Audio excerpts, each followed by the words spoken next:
بسم الله الرحمن الرحيم. الحمد لله رب العالمين، والصلاة والسلام على رسوله النبي الكريم سيد الأنبياء والمرسلين وعلى آله وصحبه أجمعين. أما بعد، فأعوذ بالله من الشيطان الرجيم. بسم الله الرحمن الرحيم. وما لأحد عنده من نعمة تجزى إلا ابتغاء وجه ربه الأعلى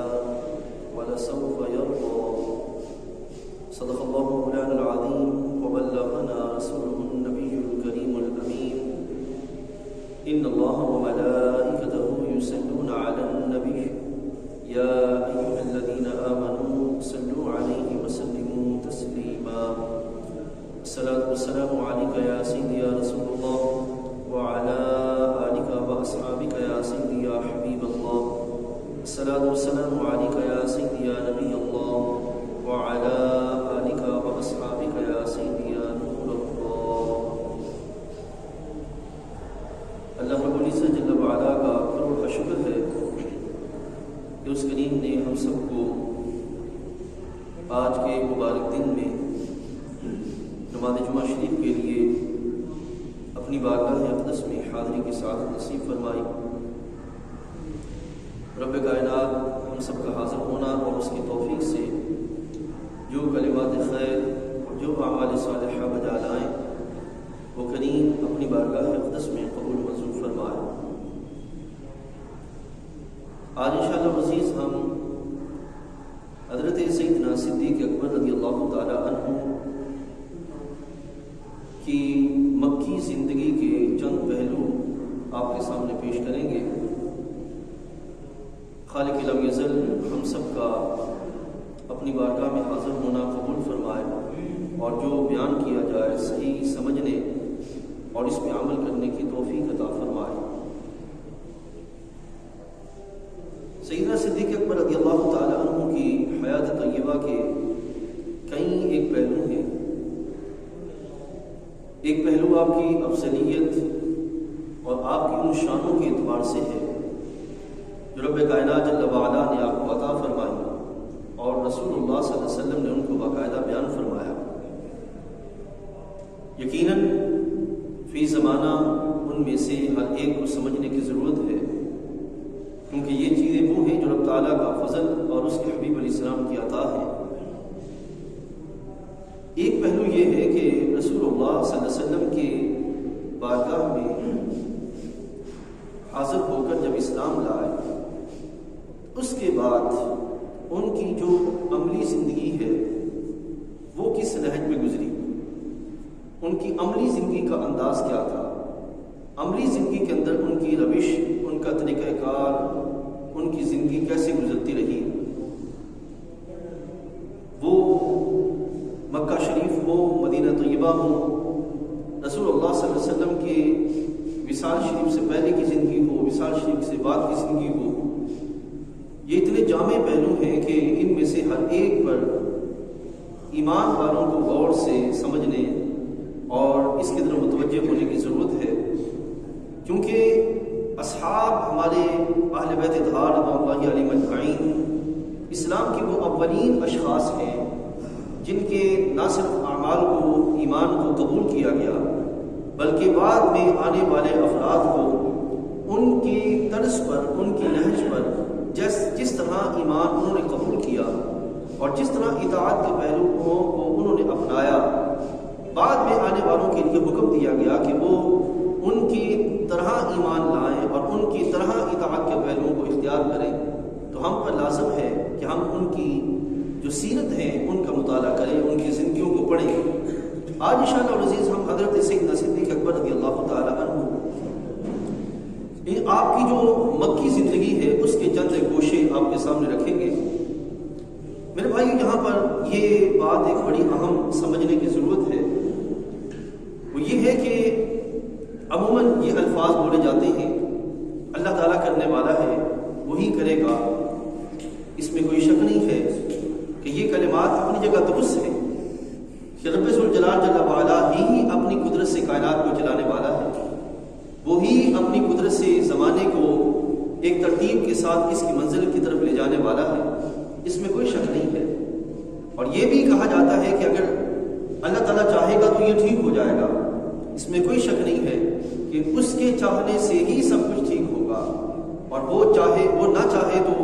کوئی کیفیت جو ہے وہ درستگی کی طرف نہیں جا سکتی۔ لیکن یہ بھی ایک سمجھنے کی ضرورت ہے، اور از حد ضرورت ہے اس چیز کو سمجھنے کی کہ وہ جب کسی فرد کے بارے میں خیر کا ارادہ کرتا ہے یا کسی فرد کو اپنی بارگاہ میں مقام دینا چاہتا ہے تو اس وقت اس کا بندے کے لحاظ سے معاملہ اور پھر بندے کی اپنی طبیعت میں اس کی بندگی کے لحاظ سے معاملہ کیا ہوتا ہے، یہ بھی از حد جو ہے وہ ہماری سوسائٹی کے اندر سمجھنے کی ضرورت ہے۔ رب کائنات جل وعلا جب کسی بندے کو اپنی بارگاہ میں بلند مرتبہ اور بلند مقام عطا فرمانا چاہتا ہے تو خالق کائنات جل وعلا اس بندے کو اس دنیوی زندگی کے اندر اپنی بندگی کی طرف بڑھنے کی توفیق عطا فرماتا ہے، رسول اللہ صلی اللہ علیہ وسلم کی غلامی کا ذوق بخشتا ہے، نبی علیہ الصلوۃ والسلام کی اطاعت پر آگے بڑھنے کا جذبہ عطا فرماتا ہے، اور آپ کے لائے ہوئے دین کی اشاعت اور سربلندی کے اہتمام کی سعی کرنے کی توفیق عطا فرماتا ہے۔ یہ ہے وہ بنیادی چیز کہ جس کے ذریعے جس کو ہم سمجھنا چاہیں کہ اس کا رب کی بارگاہ میں بڑا مقام ہے تو اس کو اس پہلو پہ سمجھنے کی ضرورت ہے کہ اس کی اپنی زندگی کے اندر اللہ تعالیٰ کی بندگی، رسول اللہ صلی اللہ علیہ وسلم کی اطاعت، حبیب علیہ الصلوۃ والسلام کے لائے ہوئے دین کے لحاظ سے جذبات اور اس دین کی تبلیغ و اشاعت، اس دین کے قائم اور اہتمام کرنے کے لحاظ سے جذبات کس حد تک ہے، تو ہمیں پتہ چل سکے گا کہ رب کائنات جل وعلا کی بارگاہ میں اس بندے کا مقام کیا ہے۔ حضرت سیدنا صدیق اکبر رضی اللہ تعالی عنہ، آپ کی جو ذات اقدس ہے، آپ کو رب تعالیٰ جل وعلا نے جو اپنی بارگاہ میں بلند رتبہ اور بلند مقام عطا فرمایا تھا، اس بلند رتبے اور بلند مقام کا اس دنیوی ظاہری زندگی کے اندر یہ اثر سامنے آیا کہ خالق کائنات جل وعلا نے آپ کو اپنے اسلام لانے سے پہلے اپنے آپ کو ہر طرح کی نجاستوں سے پاک رہنے کی توفیق عطا فرمائی۔ یہ ایک آج کے دور میں ہم میں سے ہر ایک کو بحیثیت امتی یہ سمجھنے کی ضرورت ہے کہ یقیناً امتی ہونے کے لحاظ سے ہمارا بڑا شرف ہے، لیکن آگے اس شرف کو باقی رکھنا اور پھر اس کے لحاظ سے اہتمام کی سعی اور کوشش کرنا یہ کیسے ممکن ہوگا، اس کا ہمیں پتہ چلے گا اصحاب رسول علیہ الصلوۃ والسلام کی مبارک زندگیوں سے۔ حضرت سیدنا صدیق اکبر رضی اللہ تعالی عنہ، یہ آپ نے سمجھنا ہے اور غور کرنا ہے کہ جس کو اللہ تعالیٰ اپنی بارگاہ میں بلند رتبہ عطا فرماتا ہے اس کو اس دنیوی زندگی کے اندر ان بلند رتبے والی راہوں پر چلنے کی توفیق عطا فرماتا ہے۔ یہ ایک اصل جو ہے اور اشد ضرورت ہے۔ حضرت صدیق اکبر رضی اللہ تعالیٰ کا جو بلند مقام تھا اس کے لحاظ سے خالق کائنات جل وعلا نے آپ کو یہ شرف بخشا کہ اسلام سے پہلے بھی آپ نے ہر طرح کی نجاستوں سے خود کو پاک رکھا، اور وہ نجاستیں کیا ہیں؟ وہاں سوسائٹی کے اندر شراب پینا عام تھا، وہاں سوسائٹی کے اندر زنا کرنا عام تھا، وہاں سوسائٹی کے اندر بت پرستی عام تھی، وہاں سوسائٹی کے اندر اور دوسرے کبھی جو معاملات تھے وہ پائے جاتے تھے۔ حضرت سیدنا صدیق اکبر رضی اللہ تعالی عنہ، اور یہ ساری چیزیں وہ ہیں، زنا کرنا، شراب پینا، بت پرستی کرنا، یہ روحانی اخلاقی گراوٹیں ہیں، ان کے سبب بندہ ذلت کی طرف چلا جاتا ہے، اللہ کی بارگاہ سے بھی دھتکارا جاتا ہے اور معاشرتی طور پر جو ہے وہ ذلت کا شکار ہو جاتا ہے۔ حضرت سیدنا صدیق اکبر رضی اللہ تعالی عنہ، جن کو رب تعالیٰ نے ایک بلند رتبہ اور بلند مقام عطا کرنا تھا، جس کا باقاعدہ اعلان کرنا تھا، اس کا اظہار ہونا تھا، تو حضرت صدیق اکبر رضی اللہ تعالیٰ عنہ کو اللہ تعالیٰ جل وعلا نے اسلام لانے سے قبل یہ شرف بخشا کہ آپ نے اپنے اسلام لانے سے قبل کبھی زنا کی طرف نہیں گئے، کبھی شراب کی طرف نہیں گئے، کبھی بت پرستی کی طرف نہیں گئے۔ اچھا، جب سے یہ ساری چیزیں آپ نہیں کی آپ نے، تو پھر فائدہ کیا ہوا؟ میرے بھائیوں، جب کوئی بندہ اپنی فطری پاکیزگی کو سنبھالتا ہے، فطری پاکیزگی کو سنبھالنے کا اہتمام کرتا ہے، ہر اس عمل سے، ہر اس رویے سے جو رویہ اس کی فطری پاکی کو خراب کرنے کا سبب بنے، تو نتیجہ یہ نکلتا ہے کہ وہ حق کو قبول کرنے کی طرف جلدی مائل ہو جاتا ہے، حق کی سمجھ اسے جلدی آتی ہے، حق کو قبول کر کے اس پہ قائم رہنے کا جذبہ اس کے اندر باقی دوسرے افراد کی نسبت زیادہ ہوتا ہے۔ حضرت سیدنا صدیق اکبر رضی اللہ تعالی عنہ آپ کی ذات اقدس میں یہ کیفیت جو ہے وہ بنی کہ رب کائنات جل وعلا نے ایک تو اسلام سے قبل آپ ان برائیوں کی طرف نہیں گئے، اور دوسرا یہ ہے کہ اسلام لانے جب سرکار دو عالم صلی اللہ علیہ وسلم نے نبوت شریف کا اعلان فرمایا تو حضرت صدیق اکبر رضی اللہ تعالیٰ عنہ وہ شخصیت تھی کہ جنہیں رب ذوالجلال جل وعلا کی الوہیت اور نبی علیہ السلام کی نبوت و رسالت کی دعوت کو قبول کرنے میں کسی بھی طرح کے مسئلہ کا سامنا نہیں کرنا پڑا۔ کیوں میرے بھائیو؟ اس لیے کہ رب کائنات نے جو اس کے لیے فطری پاکیزگی کا اہتمام تھا اس کے اللہ تعالیٰ نے پہلے ہی ابو بکر کو توفیق عطا فرما دی تھی کہ وہ اس روش پہ چلتے رہے، اور بالآخر خالق کائنات جل وعلا نے ان کو ظاہری اور باطنی پاکی کے اہتمام کی توفیق عطا فرمائی۔ اور جو ہی اسلام لے آتے ہیں، اسلام لانے کے فوراً بعد یہ سلسلہ بنتا ہے کہ آپ اس اسلام کو نہ صرف قبول کرتے ہیں بلکہ اگلا جو سٹیپ ہے وہ کیا ہے میرے بھائی؟ وہ اگلا سٹیپ یہ ہے کہ یہ جو دل ہے، جب اس میں کوئی چیز اتر جاتی ہے، کوئی بات اتر جاتی ہے، اور وہ بات اس دل میں جا کر اس طرح جگہ بنا لے، اس طرح مضبوط ہو جائے کہ اس بات کے سوا دل میں اور کچھ باقی نہ رہے، اور اخلاص کے ساتھ جو بندہ اسی بات پہ آگے بڑھتا رہے، تو پھر نتیجہ یہ نکلتا ہے کہ بندہ اس بات کو پھر اپنے اندر ہی اندر باقی رکھنے کا اہتمام نہیں کرتا بلکہ زبان پر لاتا۔ حضرت سیدنا صدیق اکبر رضی اللہ تعالیٰ عنہ کو رب تعالیٰ نے یہ توفیق بخشی کہ جب آپ ایمان لائے، ایمان لانے کے بعد آپ نے اپنے ایمان کو چھپایا نہیں۔ سبحان اللہ۔ یہ ایک بڑی بہادری اور ایک بڑی جرأت والا اور شجاعت والا معاملہ تھا۔ اصحاب میں سے آپ کو یہ خاص شرف حاصل ہے کہ آپ نے ایمان لانے کے بعد ابھی اس وقت کے ابھی اور دوسرے ایمان لانے والے افراد حضرت خدیجہ الکبریٰ ہیں، حضرت سیدنا علی المرتضیٰ ہیں، حضرت زید بن حارثہ ہیں، یہ وہ لوگ ہیں جو ایمان لانے والے ہیں۔ لیکن آپ کی جو کیفیت تھی، جس نہج پہ آپ تھے، میں اس کا آپ کو تھوڑا سا اور ایک تعارف کرواتا جاؤں۔ آپ جس عمر میں ایمان لائے اس وقت آپ کی عمر شریف ظاہری تھی 38 سال، اور 38 سال کی عمر میں آپ جانتے ہیں کہ بندہ عقلی اعتبار سے میچور ہوتا ہے، نمبر ایک۔ دوسری کیفیت یہ ہے کہ حضرت صدیق اکبر رضی اللہ تعالی عنہ آپ معاشی اعتبار سے کمزور آدمی نہیں تھے بلکہ بہترین تاجر تھے، کپڑے کا کاروبار کرتے تھے۔ ساتھ یہ کہ آپ کی معاشرتی حیثیت یہ تھی کہ آپ معاشرے کے اندر صاحب الرائے شخص مانے جاتے تھے۔ آپ جانتے ہیں کہ معاشرے کے اندر گاؤں میں یا اب بھی کسی جگہ پر جو بعد صاحب عقل بزرگ لوگ ہوتے ہیں یا جن کی سوجھ بوجھ زیادہ ہوتی ہے، لوگ ان کے پاس جاتے ہیں اور جا کر ان سے مشورہ طلب کرتے ہیں، ان سے اپنے معاملات کے حل کا اہتمام کرتے ہیں۔ حضرت صدیق اکبر رضی اللہ تعالیٰ عنہ کو رب تعالیٰ جل وعلا نے ایک تو دیانتداری کے سبب، عقل کے درست اہتمام کے سبب، مالی اعتبار سے قوت یہ عطا فرمائے کہ آپ بہترین تاجر بنے، اور دوسری طرف یہ تھی کہ آپ صاحب الرائے، بہترین رائے دینے والے شخص تھے کہ آپ کے پاس مشورہ دینے کی صلاحیت، معاملے کو حل کرنے کی صلاحیت، معاملہ فہمی جسے کہا جاتا ہے، تدبر اور دانائی کی کیفیت رب کائنات جل وعلا نے یہ حضرت سیدنا صدیق اکبر کو عطا فرمائی۔ اب جو بندہ اس نہج پر ہو کہ جس بندے کا ایک طرف تجارت کا سلسلہ ہو اور دوسری طرف ایک معاشرتی سٹیٹس ہو، اب ایک ٹریک آ رہا تھا جس میں بالکل اچانک ایک ایسے زندگی پہ چلنا تھا، ایک ایسے رستے پہ چلنا تھا جس رستے پہ سوسائٹی نہیں چل رہی تھی، جس رستے پہ معاشرہ نہیں چل رہا تھا، بلکہ وہ رستہ بالکل معاشرے کے بالکل برعکس تھا، بالکل خلاف تھا۔ لیکن حضرت صدیق اکبر رضی اللہ تعالی عنہ، رب تعالیٰ نے آپ کو یہ شرف بخشا کہ جب آپ ایمان لائے تو ایمان آپ کی طبیعت میں اس طرح راسخ ہوا کہ آپ نے پھر اس چیز کی طرف نہیں دیکھا کہ میرا مالی تجارت کس طرف جائے گا، یا میری تاجرانہ زندگی کس طرف جائے گی، یا میرا صاحب الرائے ہونا، یا معاشرت کی امور میں بہترین فرد شخصیت حیثیت کا حامل ہونا، اب یہ معاملہ کس طرف جائے گا، آپ نے اس نہج کو نہیں دیکھا، بلکہ آپ نے وہ ساری اپنی صلاحیتیں، اپنا مال، اپنا مشورہ دینے کا جو ہے وہ یہ صلاحیتیں، اور اس طرح دوسری جتنی صلاحیت تھی وہ ساری کی ساری لا کر اپنے رسول علیہ السلام کی بارگاہ میں پیش کر دی۔ یا رسول اللہ صلی اللہ علیہ وسلم، آج کے بعد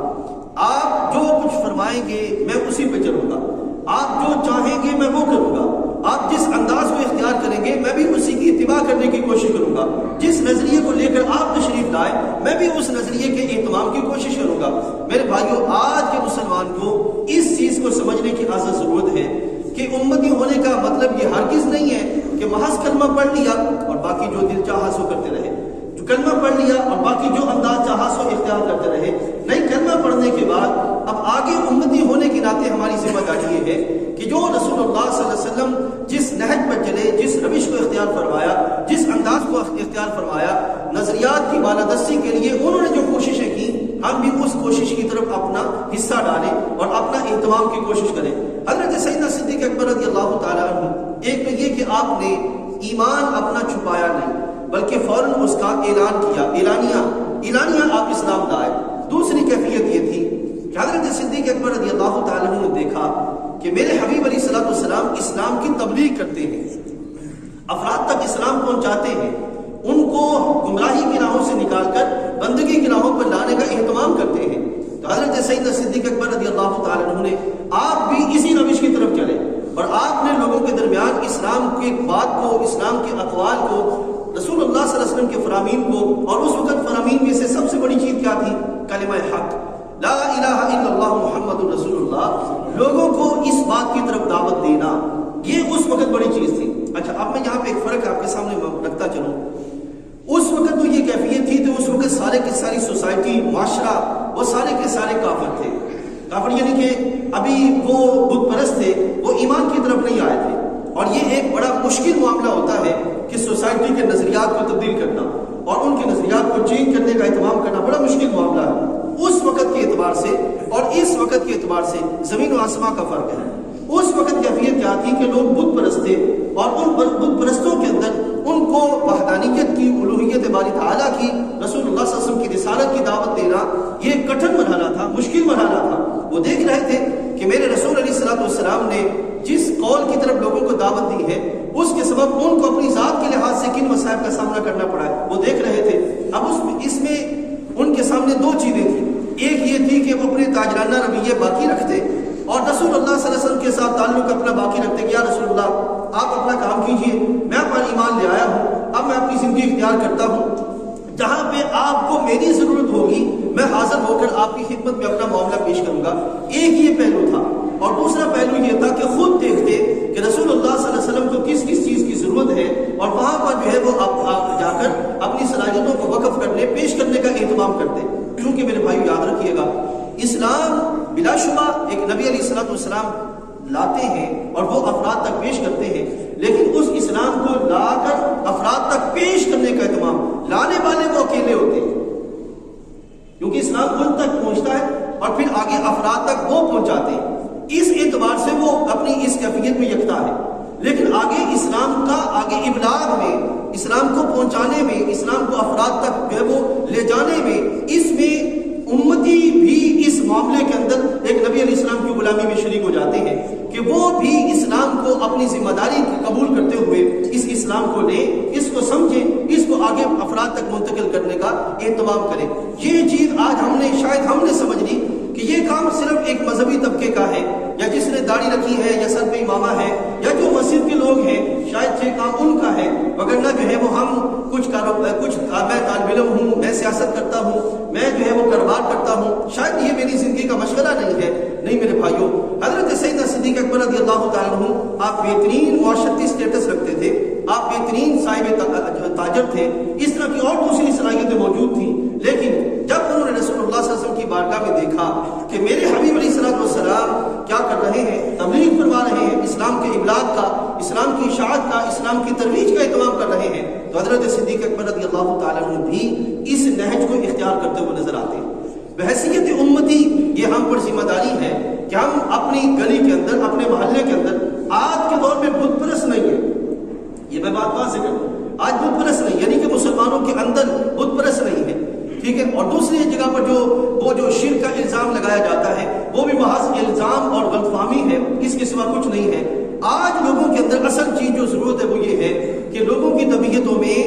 توحید کے جو تقاضے ہیں، ایمان بالرسالت کے جو تقاضے ہیں، وہ تقاضے سمجھائے جائیں کہ ایک نبی کے ساتھ امتی کا تعلق، اس تعلق کس چیز کا تقاضا کرتا ہے، اس چیز کو سمجھایا جائے۔ اب مثال کے طور پر خدا دیکھ رہا ہے، یہ ہر کوئی جانتا ہے اور ہر کوئی اس بات کو قائل ہے کہ خدا دیکھ رہا ہے، لیکن یہ احساس طبیعت میں اتارنا، اس چیز کی آج ضرورت ہے کہ اپنے دوستوں کے ساتھ مل کر برائی کو روکنے کا اہتمام کیا جائے اور اسلام کو، خیر کو، بھلائی کو قائم کرنے کا اہتمام کیا جائے، یہ اصل ضرورت ہے۔ حضرت سیدنا صدیق اکبر رضی اللہ تعالیٰ عنہ اس بات کی طرف بڑھے۔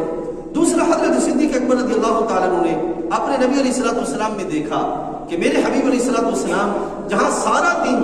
آپ تبلیغ کا اہتمام کرتے ہیں، وہیں پہ رات کو اللہ کی بارگاہ میں حاضر ہو کر اپنی التجائیں، اپنی آرزوئیں، اپنی تمنائیں اللہ کی بارگاہ میں پیش کرتے ہیں۔ میرے بھائیو، یہ کیفیت حضرت صدیق اکبر نے سیکھی اور یہ ہمیں بھی سیکھنے کی ضرورت ہے۔ ہم پر لازم ہے کہ اس روش کو ہم اپنائیں۔ کیوں؟ ہمارے حبیب علیہ الصلوۃ والسلام نے ارشاد فرمایا، میں اکثر کہا کرتا ہوں کہ جس کی راتیں خیر پہ گزرتی ہیں اس کے دن میں اللہ تعالیٰ ضرور اجالا عطا فرماتا ہے، اور جس کی راتوں میں خیر نہیں ہے اس کے دنوں میں بھی خیر نہیں ہوتی۔ حضرت سیدنا صدیق اکبر رضی اللہ تعالیٰ نے دیکھا کہ میرے حبیب علیہ الصلوۃ والسلام راتوں کو اپنی التجائیں، اپنی آرزوئیں، اپنی تمنائیں، حضرت عبداللہ بن سلام رضی اللہ عنہ نے سرکار کی بارگاہ میں حاضر ہو کر عرض کیا، یا رسول اللہ صلی اللہ علیہ وسلم، اسلام کیا ہے؟ تو حبیب علیہ السلام نے فرمایا، اس فرمان میں ایک پہلو یہ تھا کہ اسلام یہ ہے کہ رات کو جب سب سو جائیں تو اس وقت اٹھ کر اللہ کی بارگاہ میں حاضری دینا اور اپنی التجائیں اور اپنی آرزویں پیش کرنا، یہ اسلام ہے۔ یعنی کہ اپنے نفس کے لحاظ سے اہتمام کرنا،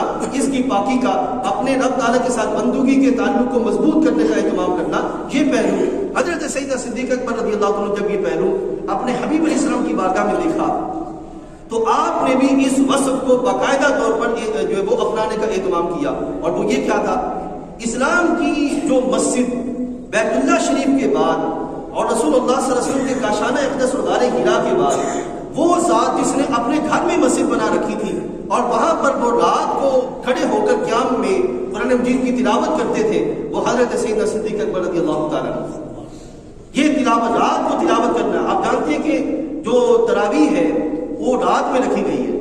اور رات میں قرآن مجید کو پڑھنے کی برکتیں یہ ہیں کہ نفس پر جو کیفیات اس کی غلاظت کے اعتبار سے، اس کی قباحت کے اعتبار سے طاری ہو چکی ہوتی ہیں، قرآن مجید کی پڑھنے کی برکت سے اللہ تعالیٰ نفس کو پاکی عطا فرماتا ہے اور اس کو خیر پر چلنے کی توفیق عطا فرماتا ہے۔ تو حضرت سیدنا صدیق اکبر رضی اللہ عنہ راتوں کو اٹھ کر جو ہے وہ اللہ کی بارگاہ میں قرآن کی تلاوت کرتے۔ اس تلاوت کی برکتیں یہ آئیں کہ بہت سے غیر مسلم جب وہ قرآن پاک کی تلاوت سنتے تو اس تلاوت کی برکت سے آپ جو ہے وہ لوگ اسلام کی طرف مائل ہو جاتے، ان کی طبیعت میں اسلام اتر جاتا۔ میرے بھائیو، یہ اس چیز کی ضرورت ہے۔ اب ہم اگر رات کو اٹھ کر اپنے گھر میں قرآن مجید کی تلاوت کریں گے تو یہ یقین جانیے کانوں میں رات کو جو آواز پڑتی ہے اس آواز کا اثر ہوتا ہے۔ وہ ایک بچہ سویا ہوا ہے،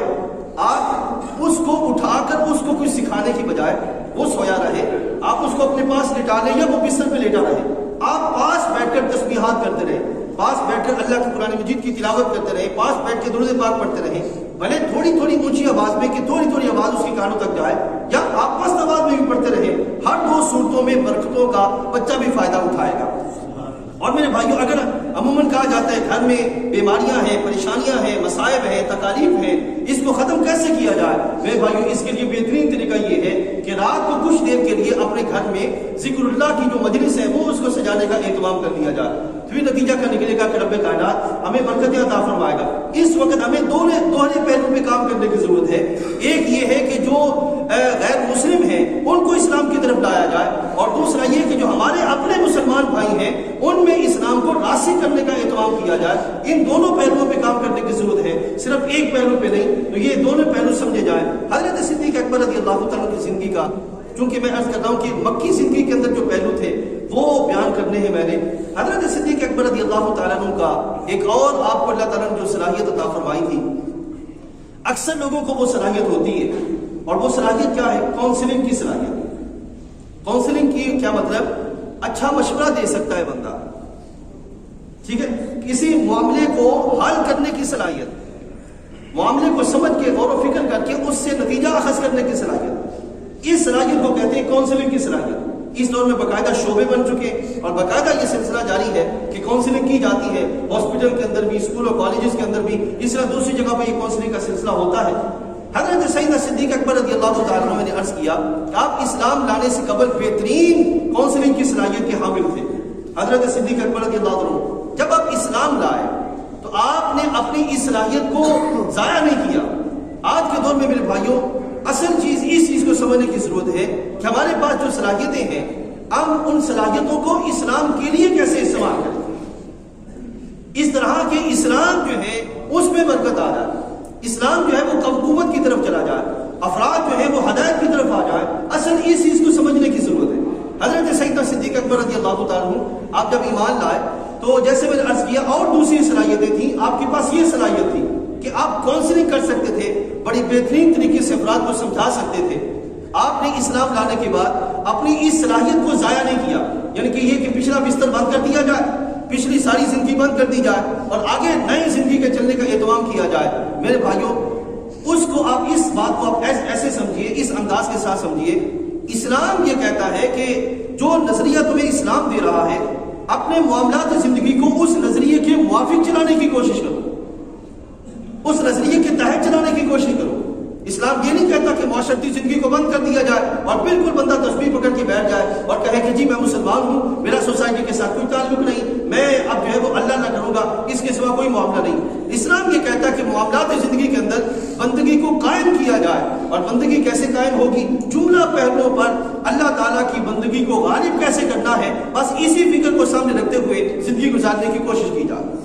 حضرت سیدنا صدیق اکبر رضی اللہ تعالیٰ عنہ آپ نے اپنے اس کاؤنسلنگ کے سلسلے کو باقی رکھا، اور اس کا فائدہ کیا ہوا آپ حیران ہوں گے۔ جتنے بھی صحابہ ہیں عشرہ مبشرہ، سوائے چند ایک کو چھوڑ کر عشرہ مبشرہ جتنے بھی صحابہ ہیں،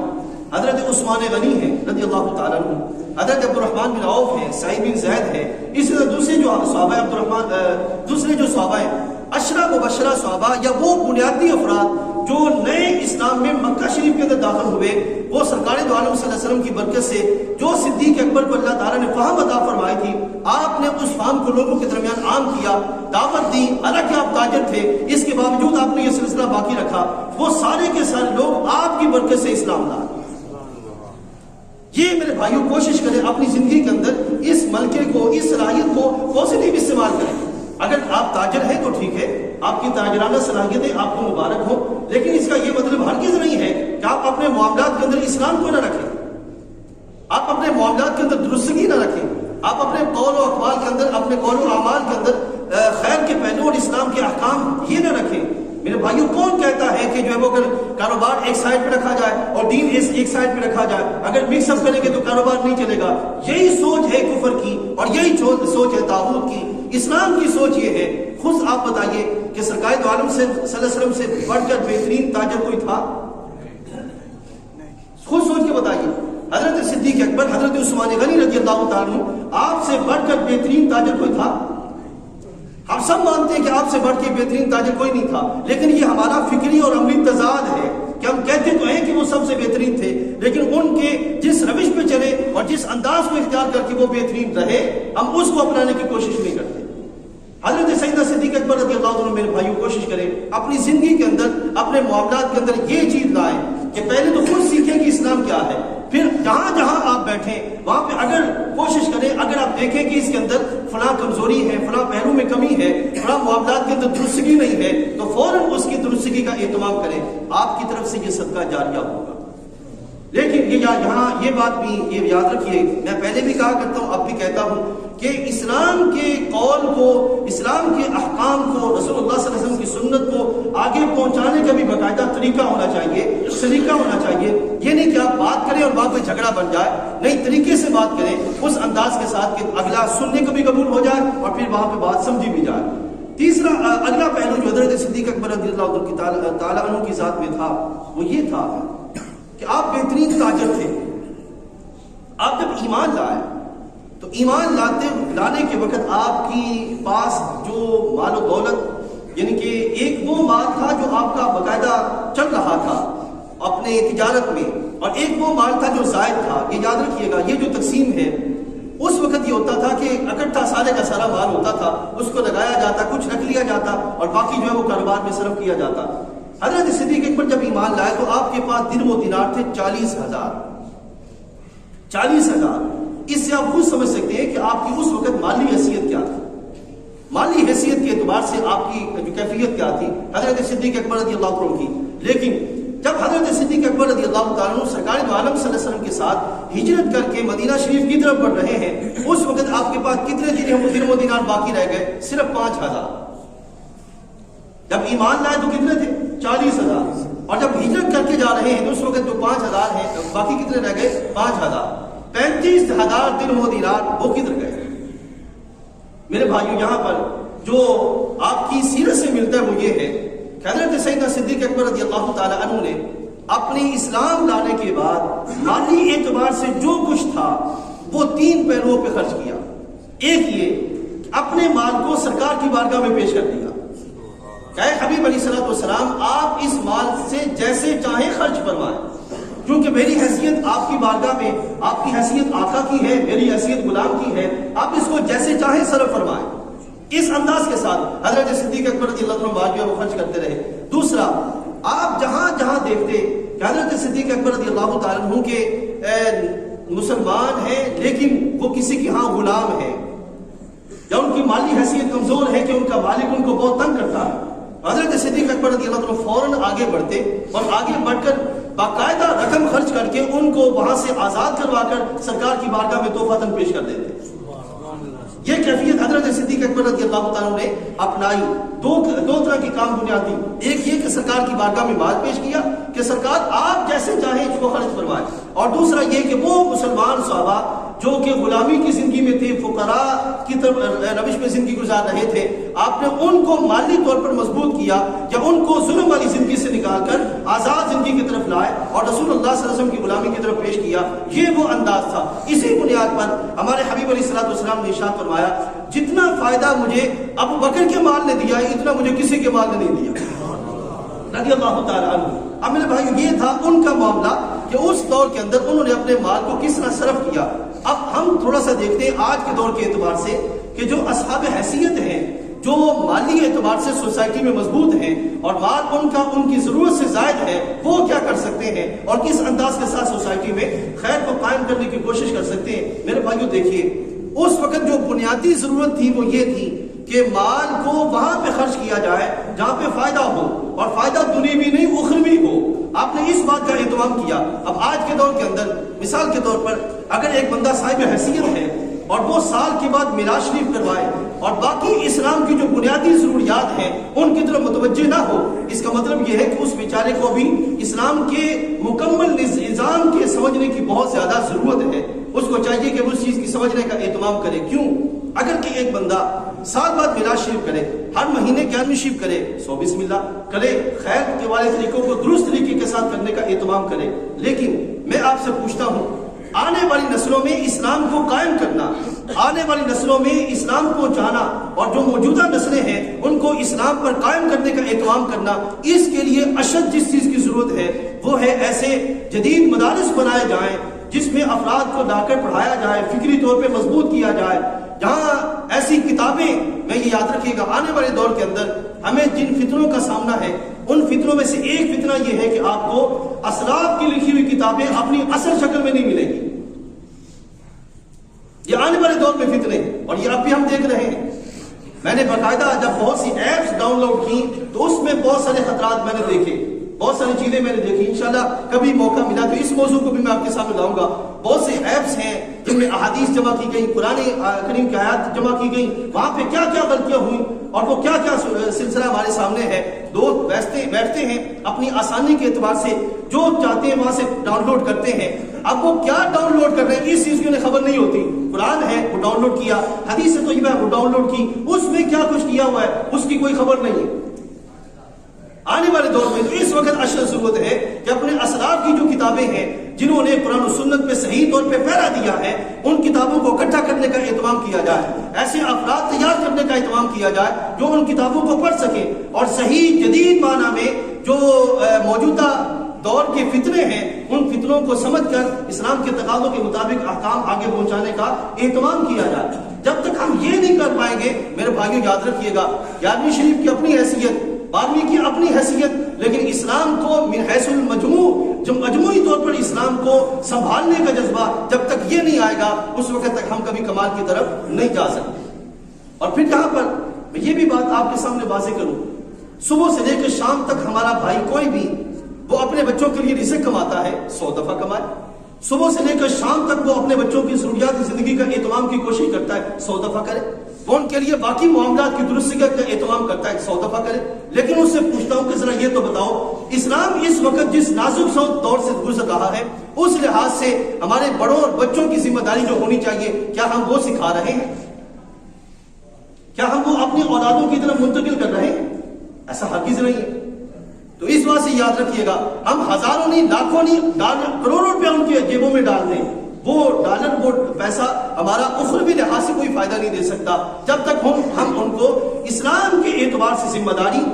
اسلام کے اعتبار سے نزاکت اور اسلام کے اعتبار سے کیسے آگے بڑھنا ہے، اس چیز کا فہم جو ہے وہ ہم اس کو نہیں عطا کریں گے، اس وقت تک ہم کبھی بھی خیر کی طرف نہیں بڑھ سکتے.